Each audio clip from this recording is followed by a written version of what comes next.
like that reminds me of my experience with my summer camp friends. In some ways, felt so much more like my chosen friends. You know, the ones that I was so drawn to as a kid growing up. Because I felt like we shared a really strong experience in the same way. And you kept that going from year to year. Yeah, we would only see each other 8 weeks of the summer, but that sounds like a similar experience. Same thing. Yeah, it would be sort of like summer camp, going back. Yeah. Same people. So you had cousins on your mom's side as well. Yeah. Did you have a relationship with your mom's parents? We did, on that side? because during the summers in my growing up years in the 1930s, my boyhood years, we would spend summers, a good chunk of the summer, if not all the summer, on my grandparents' farm. So I knew my grandparents. We knew our grandparents. And my grandmother didn't die until I was already in the Army. She died of cancer. And my grandfather lived until he was 96. Wow. And he come visit us in Texas and visit my mother and father. And of course we lived a block away. So yeah, we kept touch. When did you go into the Army? Went into the Army when I was 20 years old, 1949. And what was that? You moved around a lot, so much as a young person. Did that feel like a natural sort of change, or was there a sense of uprooting? Or You know, moving around. Some people who grow up in one place, I sort of get the impression, and have learned that some people who live and grow up in one place, when they do move, they have a hard time because they lose their friends. Sure. And they have an opportunity to gain new friends, and new acquaintances, but they've lost their place. But we were so used to moving that, so we make new friends. Did you have an easy time making new friends? Was there difficulty? No. Yeah. No. Everybody was my friend. Yeah. I was a friend to everybody until they started beating up on me or something, and then that ended real quick. But random side question on the military time. Did you have anybody that you had formed relationships that I guess had died during combat? You can remember? Okay. No. Okay. Not that I recall. No. There was a time when I saw guys who had been in combat. I was working in a hospital in Japan, and it was a hospital where the Korean vets were flown back to this hospital for care. When they MASH people couldn't send them back to the front line, they had to send them back for more care. They'd send them to our place, and some of them died right there in front of us, even as we were admitting them. Yeah, that happened. And how long were you in the military? I was in the military for 3.5 years. U.S. Army. What was 2.5 in Japan. For how long at a time? Or were you there the whole time? 2.5 years straight? The first year I was in the States, and then Korea broke out, and anybody who didn't have reason to stay here was sent. On the way to Korea, and they stopped me, and God only knows why I stopped in Japan. I got on the train from the replacement depot, as we call it, in Tokyo area.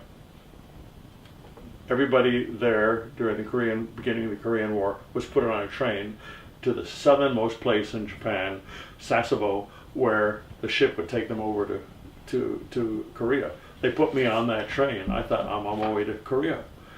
And then I had orders for a certain address, Army Post Office address. And at one station, sergeant come on and said, all right, all you guys for such and such an address, come with me. And here I was in the old capital of Japan, Kyoto. Wow. And in this hospital, admitting battle casualties. We had 2,000 of them, about 2,000 of them, and it was a hospital that originally was designed to house 350 medical patients, not battle casualties, but wartime changes that. Mm-hmm. What was your preparation and training like None. for that?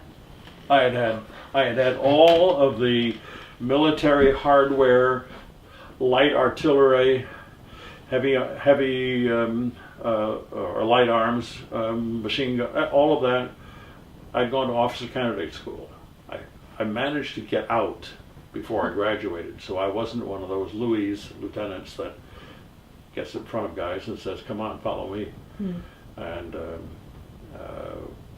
I managed to get out when I realized I don't belong here, and so I got sent over there, and I had all the training for getting on the front line that anybody, more than most of the guys who went over there didn't have anywhere near the training that I did.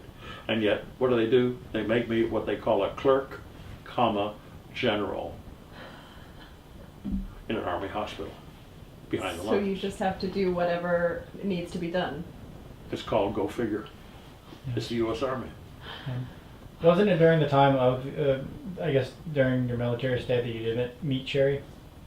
Or am I mistaken on that? Cherry? Yeah. I didn't meet her until I came out of the Army. Okay. I met her after I got out of the Army and found my parents in Minnesota temporarily for 1 year, and I took my discharge in Minnesota and met her about 3 months after I got home. Yeah. Did you make any friends in the Army? Was there any That I sense kept? for you? No. Yeah. Was there any sense, because you'd moved around so much, was the Army any different for you as far as feeling a gravity of the situation and the relationships you might be forming, or it was just another chapter? It was just another chapter. That's one of the things that's sort of interesting in thinking about my history. It was easy to make friends and not get deep into friendships, always at a casual level, or mostly at a casual level, because I was never in a place long enough to really make long-term, deep friends. So I never knew how. I think it's part of it. That's interesting. Never had to. To Never hear that. did it. Yeah, it's interesting to hear that in with the perspective of such a long-term marriage. That 56 years. Yeah. Right. If you had never formed lasting relationships, what was it like for you heading into marriage? And did you have a sense of what that was going to take? Who has good sense anyway when you go into marriage? When you go into marriage, you sort of find out afterwards what it's all about. What it's going to As you are about to find out. I did have. No, you know who you are marrying better by a long shot than I did of your grandmother. Sure. Yeah, that sort of gets back to something you said earlier that was interesting to me. So you got married quickly. Why was that? What was your courtship like, and at what point did it? It was fast and passionate. Yeah. Yeah. And why waste time? Sure. It really came down to that. I was 24, she was 22, and why wait? Did you had your parents? Had you each met one another's parents? Was that a part of the courtship at all? No, but do you know some of the history of that? A little bit. A little bit? I know a story that I feel like I probably misremembered. You want to hear the story? I do. I The would story love to is hear this. it. My Cherry started to write to her mother and tell her that she's met this young man, and she's getting pretty serious about it, and told her mother what the name was, and Carapetyan, and she wrote back. Her mother wrote back and says, "Is there any possibility that our Carapetyan is related to a Caro Carapetyan who used to do music in New York City at a time that her husband, Dr. Turner, was preaching at such and such and such a place in New York City?" And it was the same place and the same time, and they knew each other. My parents and Cherry's parents knew each other. Did that make them more inclined to like you or dislike you? Having known your parents? My parents assumed that there's nothing they can do to stop me, so let them go. Cherry's parents must have been the same way. It's all I can figure out. I remember that Cherry's father was on a trip, and he stopped specifically in Minnesota. We were both at the university. He stopped specifically in Minneapolis, and to check me out. And he later told Cherry that I guess he's going to be all right because he looks like he has a strong chin and strong hands. That was apparently the requirement in his mind. And if you knew him, you would know he would have said that in all seriousness. It's quite charming. So did you know that you were going to have kids? Was that part of, I mean, not necessarily when it happened. Oh yeah, we knew we were going to have children. The We both knew that we wanted children. As a matter of fact, your grandmother had said something even before we were married that someday I hope we can have 6 children. Mm-hmm. Really, she really did say that. But we didn't wait very long, did we? I'd love to know a little bit about your wedding, your first wedding with Grandma Cherry.